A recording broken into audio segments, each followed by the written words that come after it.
வணக்கம். வரக்கூடிய 2025ல குரூப் 4 எக்ஸாம நோக்கி தான் நம்ம இந்த வீடியோவ மேக் பண்ணிட்டு இருக்கிறோம். ஒரு வைவா மாரி செக்ஷன கொண்டு போலாம் அப்படின்னு பிளான் பண்ணியிருக்கோம்.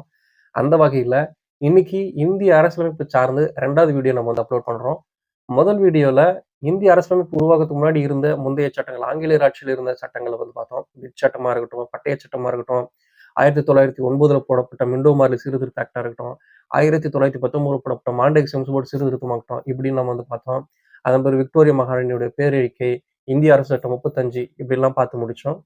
அதன் பிறகு அரசியல் நிர்ணய சபையோட செயல்பாடு, அமைச்சரவை தூதுக்குழு, அரசியலமைப்பு வரைவுக் குழு தேர்ந்தெடுத்தது, அதோடைய முதல் வாசிப்பு எப்ப நடந்தது, அரசியலமைப்பு எப்போ சப்மிட் பண்ணாங்க, அரசியலமைப்பு மக்களால் எப்போ ஏற்றுக்கொள்ளப்பட்டது, யார் அதுக்கு தலைவரா இருந்தாங்க, அதாவது அரசியல் நிர்ணய சபையோட தலைவர் யாரா இருந்தது அப்படின்றத பத்தி பார்த்தோம். ஜவஹர்லால் நேரு அவர்களை பத்தி பார்த்தோம்.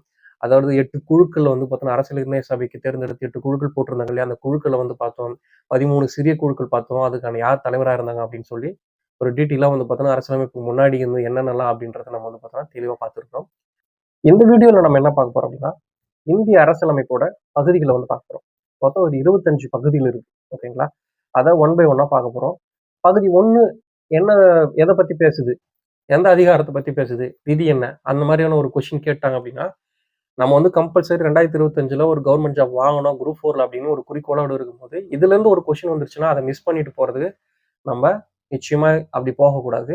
கம்பல்சரி இதுல இருந்து ஒரு கொஸ்டின் வந்தா, அத அடிக்கிற மாரி இருக்கணும். அதுக்காக தான் இதெல்லாம் படிக்கணும். ஓகேங்களா? இதெல்லாமா படிக்கணும் அப்படின்னு நம்ம வந்து கேட்கக்கூடாது. ஸோ அதனால தான் வந்து பார்த்தீங்கன்னா, இது ஒரு மெயினா நம்ம வந்து பார்த்தீங்கன்னா சொல்றோம். ஓகேங்களா? வாங்க போயிடலாம். இந்திய அரசியலமைப்பின் பகுதிகள். Part of the Indian constitution. பகுதி 1 இந்திய ஒன்றியமும் அதன் பகுதிகளை பத்தி பேசுது. பகுதி 1 என்ன பத்தி பேசுது? இந்திய ஒன்றியமும் அதன் பகுதிகளை பத்தி பேசுது. விதி 1ல இருந்து 4 வரைக்கும். பகுதி 2 குடியுரிமை பத்தி பேசுது. பகுதி 2 குடியுரிமை பத்தி பேசுது. பகுதி 2 எதை பத்தி பேசுது? குடியுரிமை பத்தி பேசுது. விதி 5ல இருந்து 11 வரைக்கும். பகுதி 3 பகுதி 3 எதை பத்தி பேசுது? அடிப்படை உரிமைகளை பத்தி பேசுது. பகுதி 3 எதை பத்தி பேசுது? அடிப்படை உரிமைகளை பத்தி பேசுது. விதி 12ல இருந்து விதி 35 வரைக்கும். இந்த விதின்றது அரசியலமைப்பு விதி. ஓகேங்களா? பகுதி 4 பகுதி 4 எதை பத்தி பேசுது?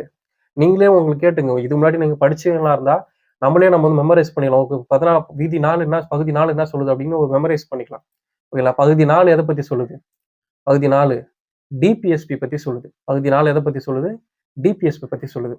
36ல இருந்து 36ல இருந்து விதி 51 வரைக்கும் பகுதி 4ல டிபிஎஸ்பி வந்து பேசுது. ஓகேங்களா? பகுதி 4A அடிப்படை கடமைகள். பகுதி 4A அடிப்படை கடமைகள். இந்த அடிப்படை கடமைகள் எப்ப கொண்டு வந்தாங்க?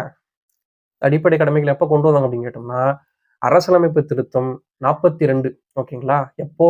1976 அந்த டைம்ல தான் 51A அப்படிங்கிற ஒரு உருவாக்கி அடிப்படை கடமைகளை எடுத்துட்டு வந்திருப்பாங்க. இந்த அடிப்படை கடமைகள் அப்படிங்கிறது எந்த நாட்டுல இருந்து இந்த கான்ஸ்டிடியூஷனை கொண்டு வந்திருப்பாங்க? நம்ம அரசியலமைப்பு இந்திய அரசியலமைப்பு இருக்குது இல்லையா? அந்த அடிப்படை கடமைகளை எந்த நாட்டுல இருந்து நம்ம நாட்டுக்கு கொண்டு வந்திருப்பாங்க அப்படின்னு கேட்டா, ரஷ்யால இருந்து கொண்டு வந்திருப்பாங்க. எங்க இருந்து கொண்டு வந்திருப்பாங்க? ரஷ்யால இருந்து கொண்டு வந்திருப்பாங்க. அடிப்படை கடமைகள் அங்க இருந்து கொண்டு வந்திருப்பாங்க. அதன் பிறகு 5 ஆண்டு திட்டங்கள் ரஷ்யால இருந்து கொண்டு வந்திருப்பாங்க. இந்த மாதிரியான அதன் பிறகு ரஷ்ய புரட்சி அங்கிருந்து சில சமூக நீதி கோட்பாடும் ரஷ்யால இருந்து எடுத்துட்டு வந்திருப்பாங்க. அடிப்படை கடமைகள் பகுதி 4A. பகுதி 5 பகுதி 5 எதை பத்தி பேசுது அப்படின்னா, ஒன்றிய அரசை பத்தி பேசுது. பகுதி 5 ஒன்றிய அரசை பத்தி பேசுது. இந்த பகுதி 5 ஒன்றிய அரசை பத்தி பேசும்போது, அதுலயே வந்து டிவைட் பண்ணி ஒன்றிய நிர்வாகம், பாராளுமன்றம், குடியரசுத் தலைவருக்கான அவசர நிலை பிரகடனம், அதன் பிறகு உச்சநீதிமன்றம், தணிக்கை கணக்காய்வு ஆய்வாளர் அப்படின்னு சொல்லிட்டு மொத்தம் 5 அதுக்குள்ளேயே வந்து பார்த்தீங்கன்னா சப் டாபிக்கா part A, part B, part C அப்படின்ற மாதிரி கொடுத்துருப்பாங்க. நான் பார்ட் ஏன்னு சொல்றேன். 1, 2, 3 சொல்லலாம். 1 என்ன சொல்லுது அப்படின்னா, ஒன்றிய நிர்வாகம். ஒன்றிய நிர்வாகம் அதாவது பகுதி 5ல ஒன்றிய அரசாங்கத்துல ஒன்றிய நிர்வாகத்தை பத்தி பேசக்கூடியது 52ல இருந்து 78 வரைக்கும். விதி 52ல இருந்து 78 வரைக்கும். பகுதி 5ல ஒன்றிய அரசாங்கத்துல பாராளுமன்றத்தை பத்தி பேசக்கூடிய விதி 78ல இருந்து அதாவது 79ல இருந்து 122 வரைக்கும். உச்சநீதிமன்றத்தை பத்தி பேசக்கூடியது சாரி அதுக்கு முன்னாடி குடியரசுத் தலைவரோட அவசர நிலை பிரகடனம் 123. குடியரசுத் தலைவரோட அவசர நிலை பிரகடனம் சட்ட விதி என்னன்னு பார்த்தோம்னா 123.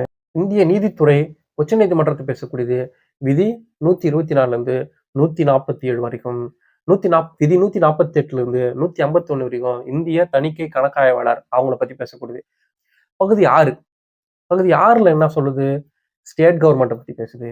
பகுதி 6ல ஸ்டேட் கவர்மெண்ட் பத்தி பேசுது. இந்த ஸ்டேட் கவர்மெண்ட்ல சென்ட்ரல் கவர்மெண்ட் மாதிரி 5 வச்சிருந்தாங்க இல்லையா? இதுலயும் 6 வச்சிருக்காங்க. என்ன அப்படின்னு கேட்டோம்னா, ஸ்டேட் கவர்மெண்ட்னா என்ன? அதன் பிறகு வந்து பார்த்தோம்னா, சட்டமன்றம்னா என்ன? ஆளுநருக்கான சிறப்பு விதி, அது அவசர நிலை விதி என்ன? உச்சநீதிமன்றம் என்ன? சார்பு நீதிமன்றம் என்ன? அப்படின்னு சொல்லிட்டு ஒரு 6 வச்சிருக்காங்க. இதுல பகுதி 6ல ஒன்றிய ஸ்டேட் கவர்மெண்ட்னா என்னன்னு சொல்லக்கூடியதுல விதி 152 பொதுவ பத்தி பேசுது. விதி 153ல 167 வரைக்கும் ஒரு ஸ்டேட் கவர்மெண்ட்னா என்ன அப்படின்னு பத்தி பேசுது. 168 212 வரைக்கும் 168 212 வரைக்கும் சட்டமன்றத்தை பத்தி பேசுது. 213 அந்த இடத்துல இருக்கக்கூடிய ஆளுநர் சிறப்பு, அதாவது ஆளுநருக்கான அவசர நிலை பிரகடனத்தை பத்தி பேசுது. 213 214 232 வரைக்கும் உயர்நீதிமன்றங்களை பத்தி பேசுது. 233 237 வரைக்கும் சார்பு நீதிமன்றங்களை பேசுது. பகுதி 7 அரசியலமைப்புல இருந்து தூக்கிட்டாங்க. விதி 238 வச்சிருந்தாங்க பகுதி 7, அதை நீக்கிட்டாங்க.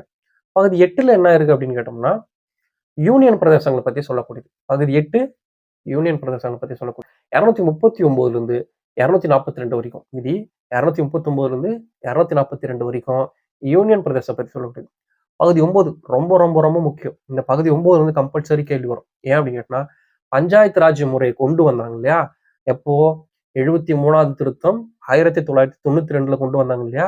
அப்போ கொண்டு வரும்போது 9வது பகுதியில தான் எடுத்து வச்சிருக்காங்க. ஓகேங்களா? அப்ப பகுதி 9 அப்படிங்கிறது பஞ்சாயத்து ராஜ்யம். இதுக்கான விதி 243 முதல் 243 ஓ வரைக்கும். பகுதி 9A இதுவும் ரொம்ப முக்கியம். ஏன் அப்படின்னு கேட்டோம்னா, நகராட்சி அமைப்பை பத்தி சொல்லக்கூடியது. 74வது திருத்தம் 1992ல கொண்டு வரப்பட்ட இந்த நகராட்சி அமைப்பு வந்து பார்த்தோம்னா பகுதி 9A இருக்கு. 243 Pல இருந்து 243 ZG வரைக்கும். ஓகேங்களா? இதுக்கான விதி. பகுதி 9B கூட்டுறவு 2011 97வது அரசியலமைப்பு திருத்தத்து மூலமா இது கொண்டு வந்து வச்சிருக்கிறாங்க. விதி 243 ZH இருந்து 243 ZT வரைக்கும் இந்த பகுதி 9A 9B இதெல்லாம் வந்து பார்த்தோம்னா பேசுது. பகுதி 10 அட்டவணையின பழங்குடியின, அதாவது SC STக்களுக்கான சிறப்பு பிரிவுன்னு சொல்லலாம். 244 மற்றும் 244A. பகுதி 11 என்ன சொல்லுது?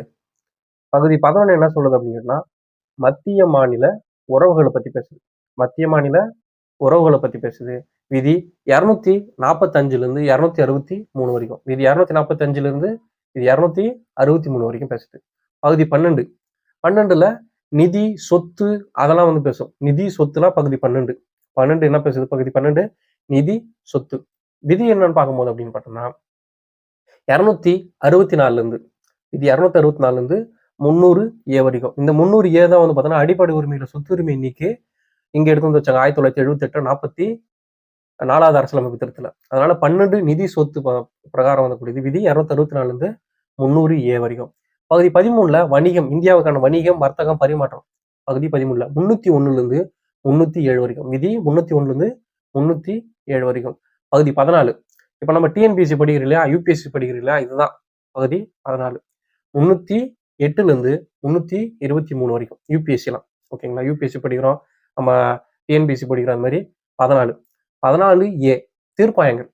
14Aல தீர்ப்பாயங்கள், நிர்வாக தீர்ப்பாயம், இதர தீர்ப்பாயங்களை பத்தி பேசக்கூடியதான் இந்த பகுதி 14. விதி வந்து பார்த்தோம்னா 323A மற்றும் 323B. பகுதி 13. பகுதி 14 பகுதி 14 இது பத்தி பகுதி 14 வந்து பார்த்தீங்கன்னா டிஎன்பிஎஸ்சி யூபிஎஸ்சி. பகுதி 14A வந்து பார்த்தீங்கன்னா தீர்ப்பாயம். பகுதி 15 மிக முக்கியமானது தேர்தல். பகுதி 15 மிக முக்கியமானது என்ன அப்படின்னு கேட்டா தேர்தல். ஓகேங்களா?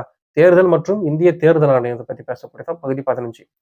என்ன விதி அப்படின்னு பார்த்தோம்னா விதி 324 விதி 329 வரைக்கும். பகுதி 16 எஸ்டி எஸ்டிகளுக்கான சிறப்பு விதிகள், பட்டியலின மற்றும் பழங்குடியின மக்களுக்கான சிறப்பு விதிகள். பகுதி 10லயும் அதே மாதிரி சிறப்பு விதிகள் வரும், இங்கேயும் சிறப்பு விதிகள் வரும். ஓகேங்களா? பகுதி 16லயும் வரும். ஓகேங்களா? பகுதி 16 வரக்கூடிய அந்த பட்டியலின மற்றும் பழங்குடியின சிறப்பு விதிகள் வந்து பார்த்தீங்கன்னா ஆர்டிகல் என்ன அப்படின்னு கேட்டோம்னா விதி 330 342. விதி 330 342. பகுதி 17 பகுதி 17 ஆட்சி மொழி. பகுதி 17 ஆட்சி மொழி பத்தி சொல்லும். 343 351 வரைக்கும். மிக மிக முக்கியமானதுதான் இந்த பகுதி 18 அவசர நிலை, நெருக்கடி நிலை பிரகடனம். அவசர நெருக்கடி நிலை பிரகடனங்கள். எமர்ஜென்சி சொல்றோம் இல்லையா? அந்த மாரி. ஸ்டேட் எமர்ஜென்சி, சென்ட்ரல் எமர்ஜென்சி, அதுக்கப்புறம் ஃபினான்ஸ் எமர்ஜென்சி அப்படின்னு சொல்லிட்டு 3 எமர்ஜென்சி இருக்குது. அத பத்தி பேசக்கூடிய தான் பகுதி 18 அவசர நிலை, நெருக்கடி நிலை பிரகடனங்கள். 352 இருந்து விதி 360. ஓகேங்களா? பகுதி 20 விதி 368 அரசியலமைப்பு திருத்த விதிகள். ஓகேங்களா? இதுதான் நம்ம தெரிஞ்சுக்க வேண்டிய முக்கியமான பகுதிகள். ஓகேங்களா? பகுதி 14 எத பத்தி பேசுது? டிஎன்பிஎஸ்சியும், யுபிஎஸ்சி பத்தி பேசுது. பகுதி 10 எஸ்சி, எஸ்டிகளுக்கான சிறப்பு விதிகள பத்தி பேசுது. 16 அதே மாரி தான். எஸ்சி, எஸ்டிகளுக்கான சிறப்பு விதிகள் பத்தி பேசுது. பகுதி 5 ஸ்டேட் கவர்ன்மென்ட்ட பத்தி பேசுது. பகுதி 8 யூனியன் கவர்ன்மென்ட்ட பத்தி பேசுது. பகுதி 18 அவசர நிலை அல்லது நெருக்கடி நிலை பிரகடனம் பத்தி பேசுது. பகுதி 13 பணம், பரிவர்த்தனை, வணிகம் அந்த மாதிரியான விஷயங்கள பத்தி பேசுது. பகுதி 20 எத பத்தி பேசுது? இந்திய அரசியலமைப்பு திருத்தத்த பத்தி பேசுது. பகுதி 17 ஆட்சி மொழிகள பத்தி பேசுது. ஓகேங்களா? இந்த மாரி நம்ம இந்த பகுதிய வந்து பார்த்தீங்கன்னா, நீ முடிச்சுட்டு இருக்கோம். இந்திய அரசியலமைப்போட பகுதிகள முடிச்சிருக்கிறோம். அடுத்து வந்து அட்டவணை பார்ப்போம். அதன் பிறகு குடியுரிமை பார்ப்போம். அடிப்படை கடமைகள், அடிப்படை உரிமைகள், ஸ்டேட் கவர்ன்மென்ட்னா என்ன? சென்ட்ரல் கவர்ன்மென்ட்னா என்ன? அத பத்தி பார்த்துட்டு லோக் அதாலத், லோக் ஆயுக்தா, லோக்பால் இந்த மாதிரியான விஷயங்கள்லாம் நம்ம பார்த்துட்டு பெண்களுக்கான அதிகாரம் அளித்தல் இப்படின்னு மொத்தமா பார்த்தோம்னா, இந்த இந்திய கான்ஸ்டிடியூஷன நம்ம முடிச்சிருக்கோம். ஓகேங்களா? தொடர்ச்சியான காணொளிகள் வந்து பார்த்தீங்கன்னா வரும். இந்த 2025ல குரூப் 4 நம்ம கம்பல்சரி வேலை வாங்கியாகணும். அதுக்கான நம்ம படிச்சுட்டு இருக்கும்போது என்ன ஒரு முயற்சி எடுக்கணுமோ அது மாரி எடுத்துட்டு இருக்கிறோம். இந்த வீடியோ பார்க்குற வீட்ல இருந்து கூட நம்ம ரொம்ப ஈஸியா பார்க்கலாம். ஓகேங்களா? பார்த்துட்டு இது மூலமா நம்ம சில விஷயங்கள் கத்துக்கலாம். ஒரு வைவா செஷன் மாரி பகுதி இப்ப நம்ம சொன்னத வச்சு சாப்பிட்டுட்டு இருக்கும்போதோ, இல்ல எங்கனா டிராவல் பண்ணிட்டு இருக்கும்போதோ ஹெட்செட்ல போட்டு கேட்கணும் அப்படின்னாக்கா, இது கேட்டோம்னா ரொம்ப யூஸ்ஃபுல்லா இருக்கும். ஓகேங்களா? உங்க சப்போர்ட் ரொம்ப தேவை. அடுத்தடுத்து இந்த மாரி வீடியோ வந்துட்டு இருக்கும். அதுக்கும் சப்போர்ட் பண்ணுங்க. நன்றி.